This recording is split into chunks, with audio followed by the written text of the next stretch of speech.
Hi,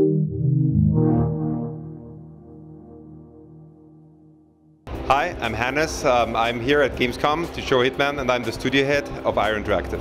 So what were your goals heading into this latest Hitman game?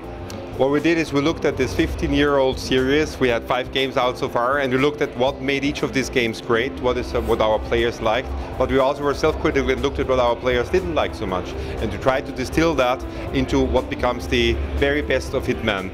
And we took that as the starting point for our new game, and we based it on a new generation of hardware. So we looked at the features that we can only do with the power that we have at our hands today.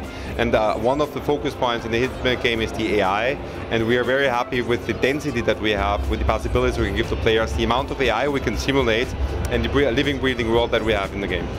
What was the decision making of not having a subtitle like you guys have had in the past? So, with doing that, with looking at the games that we had in the past and with building this new foundation, we want to send a little bit of a signal that we're doing that. So the story itself takes place after Absolution. So the game is not a reboot, it's a continuation, but the story is not really directly connected. So Diana is back as the long-term handler of Agent 47. He's traveling the world. He's in the world that we call our world of assassination because it's ever growing, ever expanding. He will travel to new locations all the time. And we wanted to signal that as a starting point. Also the starting point and foundation for games to come in the future, and this is why we called it simply Hitman. So what are you guys showing here at Gamescom? So at Gamescom it's the first time that we show the world actual gameplay from the game, because we announced it at E3 and we had a gameplay trailer and announcement trailer, but now we show actual playthroughs, and we're pretty happy to the reactions we've got so far, and we try to be very true to all the promises we made, and people tell us this is the Hitman game, it's a true Hitman game again, and that is really very satisfying to hear. So what's the environment, what's the situation you guys are showing here? So what we're showing here right now is a level that we call the Showstopper, and it takes place in modern day Paris at a fashion show that takes place in the Palais de Villefscar, which is a museum during daytime in Paris, repurposed for that night. And the old show is run by one of the 2 targets that we have, by Viktor Novikov, who is the owner of this fashion brand. But he actually uses that as a cover-up for an actual selling of secrets they stole about European governments, and they're selling that to the world elite, whoever is willing to pay for that. And all these VIPs come into the fashion event, but in reality, in the background, his wife, Talia Margolis, is running the show to sell these secrets. And your goal is to infiltrate both of them.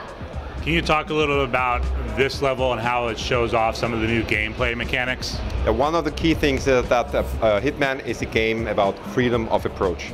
So you can play the game any way you want it to. You can play it as an action game, you can play it as a stealth game, you can play it as a puzzle adventure game, you can walk around and listen and do like voyeurism in a social environment. And this location is perfect for that, because you enter, you feel like, like James Bond. You enter it, you have a suit, there are the rich and famous, you can walk straight in because you have an invite, or you can start to infiltrate. Every level we see a bit like a Swiss cheese, if I may say that, so you can go in and out and drill your own holes and find ways to infiltrate or exfiltrate the level.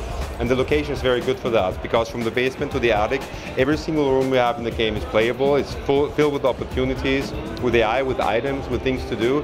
And this is something that we hope is going to be very entertaining for the story, but also for our multiplayer mode, which is called Contracts, that we introduced in Hitman Absolution, where you can create your own targets. And we can now finally, with the power we have at hand and the technology we develop, simulate 300 completely real-time simulated AI entities, and each of them is a potential target in context on top. So even in this first level, which is not even the biggest in the game, you already have this huge offering at hand.